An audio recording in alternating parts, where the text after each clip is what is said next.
Hello, Miss Coy, and I'm going to talk about the Joker and the worst Joker, and I'm going to talk about the worst Batman. I'm pretty sure most people, if know what it might be, but it might shock you really, which is the worst Joker. Actually, fact is. I can say it's fact because, well, pretty much anything on the internet you can say is fact now, if you believe it's fact. And I do believe this is fact.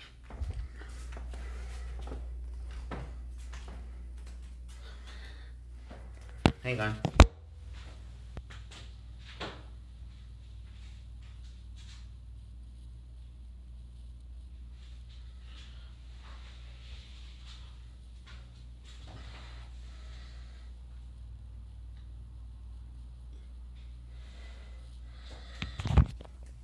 I thought I had to do something, didn't I? So I'm just going to say it. What I do like, now let me clarify, I like all of the Batman performances in this country. And the Joker, we're talking about live action performances, only live action performances. All of the Joker performance in this country. So, anyway, now the worst Batman to me is George Clooney. I know that's not going to shock most people, but I'm going to go in more detail why he's the worst. He's the most one-dimensional reincarnation of Batman, of any actor who's ever played him or has gone in a script playing him.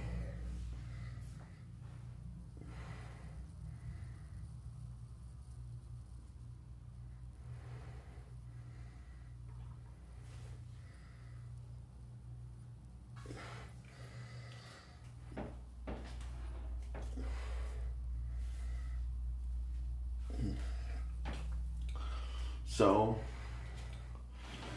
he doesn't do a bad job acting for what he's given us. He actually does a fantastic job acting for what he's given us. But what he's giving us for the script is squat. Because there's really, his character seems like it's kind of edited out the film to a point where it becomes feels more like a Chris O'Donnell Robin film than a Batman film. Now, I do like Chris O'Donnell's take on Robin, but that's not what I'm talking about. He's funny, and like Robin, he's actually as overconfident like Robin. He does a good job of pulling off the overconfident, jokey Robin.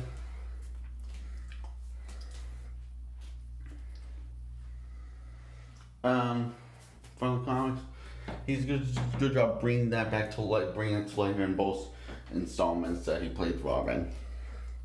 So anyway, now I kind of talked about both.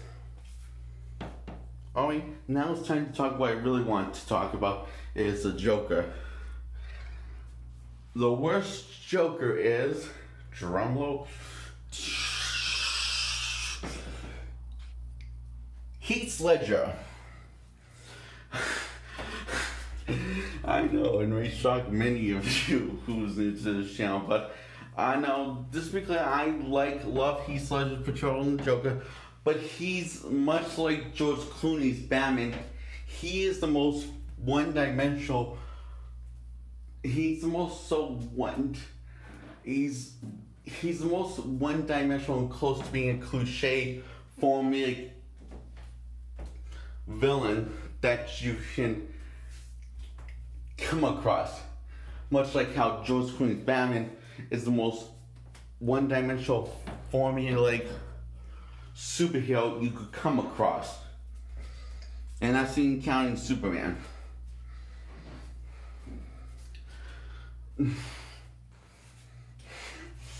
And I love Superman, but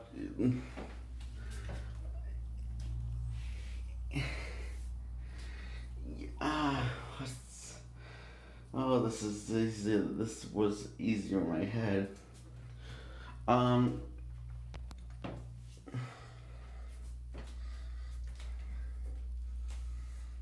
So I need to because I really want to talk about the worst Joker, and okay, can't talk about this without talking about Jokers from the comics, because the reason why, because that's the most three-dimensional Joker we got. Except for the Joker from Gotham.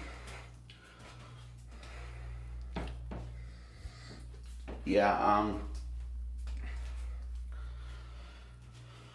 I gotta get my glasses because I'm feeling a little funny.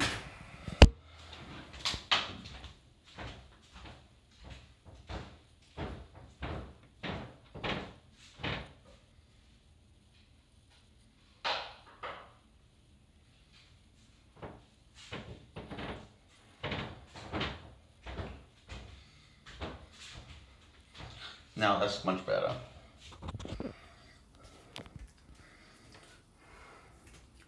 I can think better.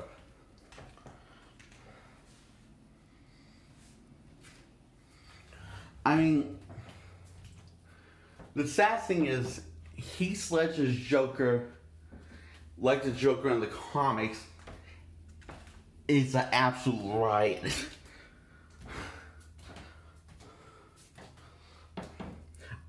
I mean, everything that he says in the film is absolutely straight up comedy gold.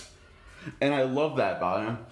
I just wish, I feel like the edit he's in the film too little. I mean, Batman's in it enough. But the Joker's, I feel like, is like his character seems to be heavily out of the film. His three-dimensional character seems to be heavily out of the film, and this is supposed to be a much more realistic take on Joker. Therefore, shouldn't he have more layers to his character? This because other than, you know, he wants to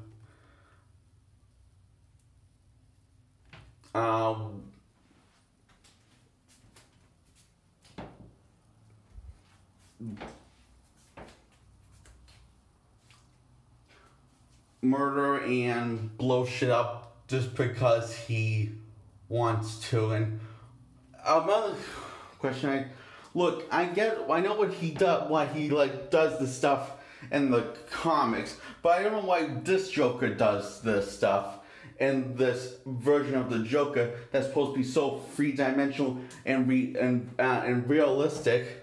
But you know, when you get down to it, why does he want to do these things? I mean, there's gotta be a reason. Does he find it sexually pleasing? Does he find it funny? Does he just love being a bad guy? What is it?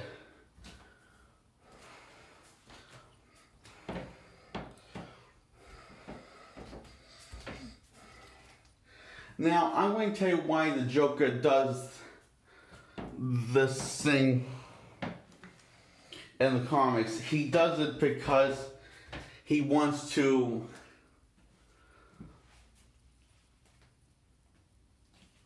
show how much Batman means to him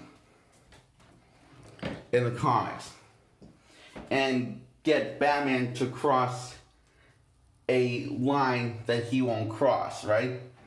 Which says to straight up murder people. This Nolan Batman has done that. And the first Batman Begins movie,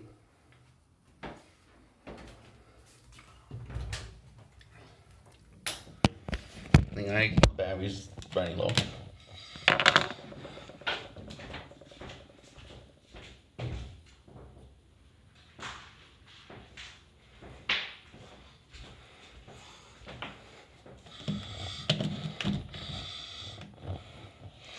I've been up all night.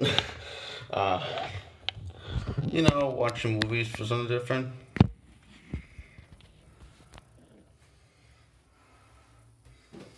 And thinking about this is something I've been thinking about for the past month and years since The Dark Knight came out.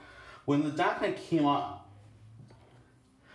I'm the only one in the theater that didn't clap. I mean, I like the film. I love the film a lot. But I didn't see, and I think I'm the only reason why I didn't see why everyone found it so great is because I was the biggest fan of that film. Because I actually saw for what this is. I saw it from what the simplistic plot that it was. It's a, good guy fights, has to take down the bad guy, and while causing a lot of chaos, and all he just needs to do is take off his mask, but and he almost does, but someone takes the blame. And he goes back to blowing more shit up. And he goes back to blowing shit up because he just wants to kill Batman, who he thinks is Harvey Dent, because Harvey Dent said that he's Batman. So technically, he didn't do anything else besides that. Sure, he blew up a police station, but he had to escape to kill the real Batman. And I'm sorry, but that sounds a little too easy of a plot. It sounds very simple. It also feels very simple and anticlimactic. This the whole thing does, except for the scene when he's fighting the SWAT. That's actually my favorite part of the movie, because that's the only one that seems like that's the only part of the film that actually completely blew my mind.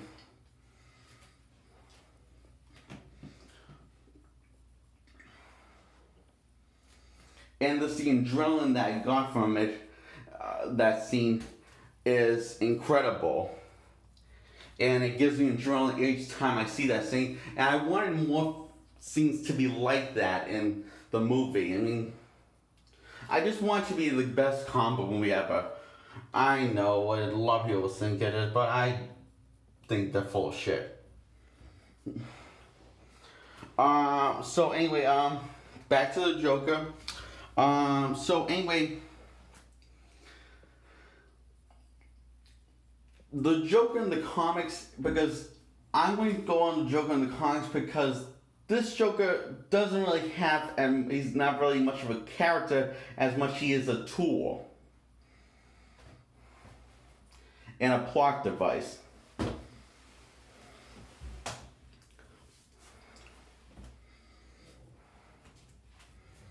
And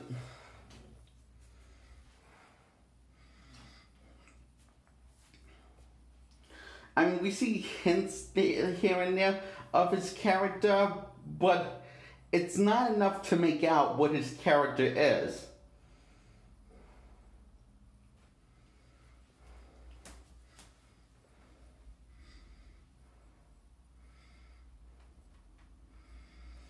And it seems like that this quote-unquote most realistic Joker seems like is more interested in showing what the Joker represents rather than who he is as a character.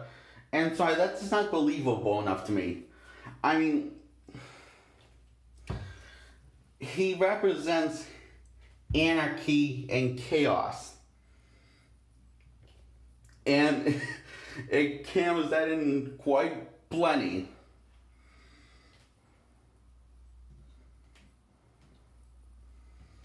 I mean, we see Batman's character. He's a torture show who just wants to settle down with the girl he loves.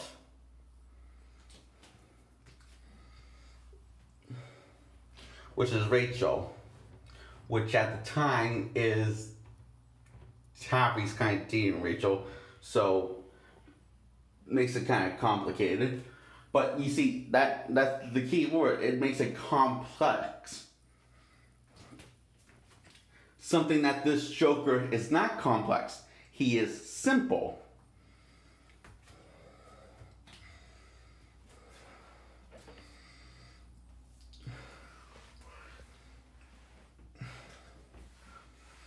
And now I'm going to talk about the Joker in the comic. I know I was going to do that, but I felt like I had to justify this, what the title of this episode is going to be. I felt like it was my duty to talk about more about Heath Ledger's Joker before I get into the Joker because of his character.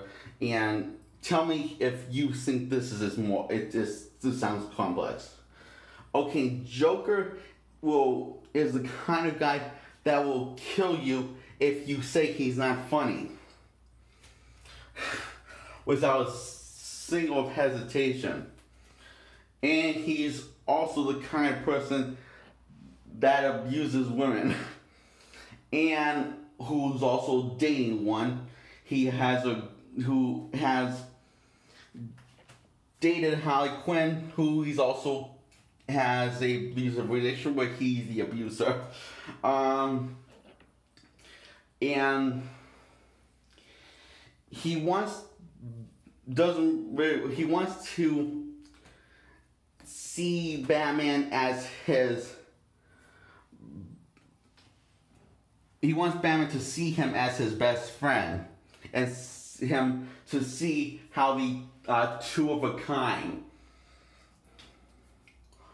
And there's each one separate. There's each and they're polar opposites. The Joker is Batman's polar opposite, and he's supposed to be what everything what Batman is not really into, like killing and stuff. And the stuff. I'm talking about comic book Batman, not, the Arkham Gang Batman, or every live adaptation of Batman except the Gotham one. So, yeah. And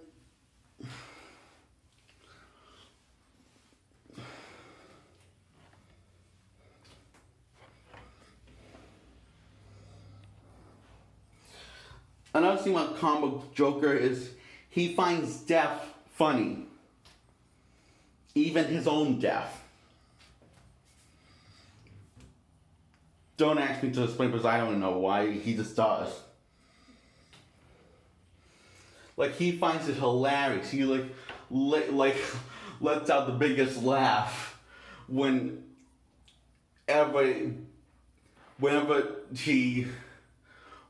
death comes out, and he can also take control of a situation, but also treat it like a game, where he is the king of that game, and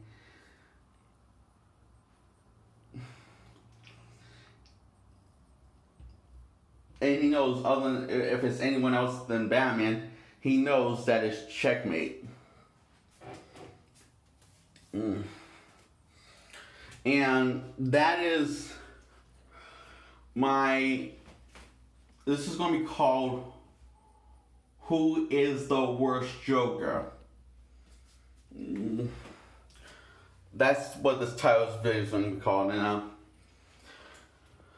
wow, I feel good talking about this.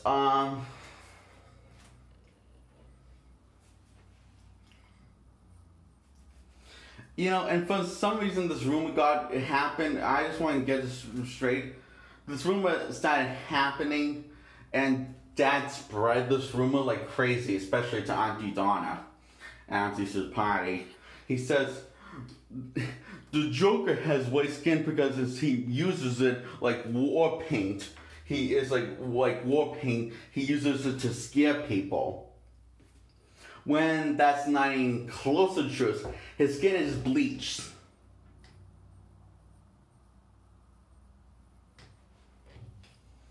Now, he was saying that the Joker from the comics has his face painted like war paint to scare people, when that's not even, could be even closer from the truth. That is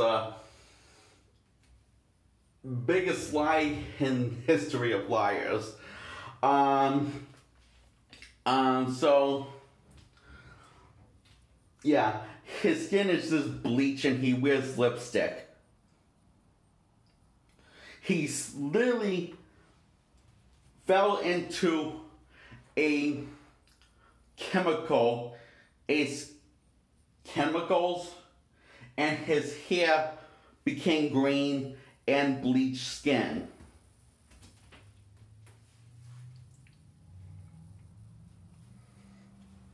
And I wonder how he actually gets that red lips. He wears lip gloss. Seriously, who takes them that seriously if they're wearing lip gloss? Red lip gloss. Cherry red lip gloss. Like red cherry red lip gloss. Wow, I feel great getting this out of my system. Anyway, I just want to talk about this. This is something that's really been bugging me for years and eating me up inside since 2009, when The Dark Knight came out. And boy, oh boy, does it feel good to say that. Wait, 2009? I meant 2008. I'm sorry, I remembered it wrong for a second there. But I was close. So, that is my thoughts on who is the worst Joker, and it's Heath Ledger. And I thought I did a pretty good job talking about the Joker from comics. Now I'm going to go to talk about from the Joker personality from the comics and dissect it and talk about his character and dissect Heath Ledger's character and who he is and dissect it.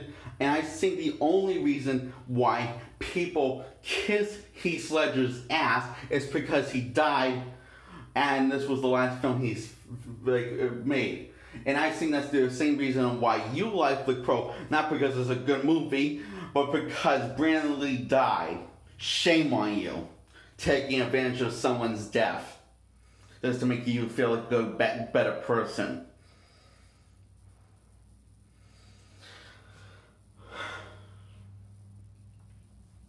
I'm talking, and that goes for both people.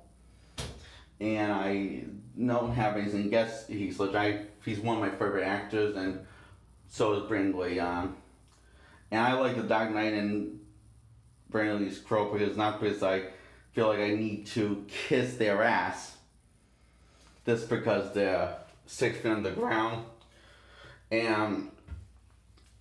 but because I feel like I need to love those films because they're actually really awesome flicks. The Dark Knight and the Brandon Lee's Crow. I always wanted to say that, and that's why I got so mad at you when you said you love The Crow, because I could tell the reason why you love it is because he died, not because you actually thought the movie was good, because you weren't paying attention to the movie. You were paying attention, oh, he died on set. I sure instantly like his work, even though I'm not thinking or feeling. I mean,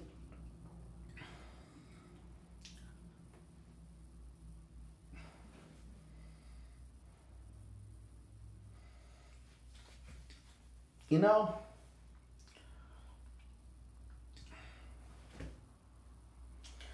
yeah, so that's all I gotta say. Bye.